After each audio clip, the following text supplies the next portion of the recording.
আসসালামু আলাইকুম। চলে এলাম আরেকটি নতুন ভিডিও নিয়ে। দীর্ঘদিন পরে আপনাদের সামনে হাজির হলাম। দেখতে পাচ্ছেন এটা একটা জেএলসির পিসিবি এবং এটা অর্ডার করার 12 দিনের মাথায় আমার হাতে পেয়ে গেলাম। এখানে তারিখ দেখতে পাচ্ছেন 6/8/2025। আসুন দেখি কি আছে এর ভিতরে। এটা আমি আনবক্সিং করি।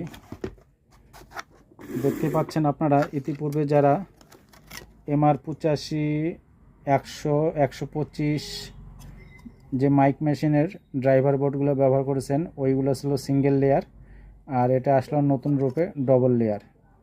এটা দেখতেই পাচ্ছেন যে আমাদের জনতা ইলেকট্রনিক্স জনতার লোগো, আর এখানে আমরা নতুন করে লিখে নিয়েছি 100 থেকে 150 ওয়াট। আর তার কারণ হচ্ছে এইখানে আগে ছোট্ট একটা ট্রানজিস্টর ব্যবহার করা হইতো, আর এবার এটাতে ব্যবহার করা হচ্ছে, এখানে আমরা লিখে দিছি BD139 এবং এটা হিটসিং সহ। এই মেশিনটার বৈশিষ্ট্য আগের চাইতে আরও উন্নত মানের হবে এবং বেশি ভোল্ট এবং বেশি ওয়াট এটা সাপ্লাই দিতে পারবে। তো খুব তাড়াতাড়ি আপনাদের সঙ্গে আবার দেখা হবে এটার পূর্ণাঙ্গ ভিডিও এবং টেস্ট ভিডিও নিয়ে। ধন্যবাদ, সবাই আমাদের সঙ্গেই থাকবেন।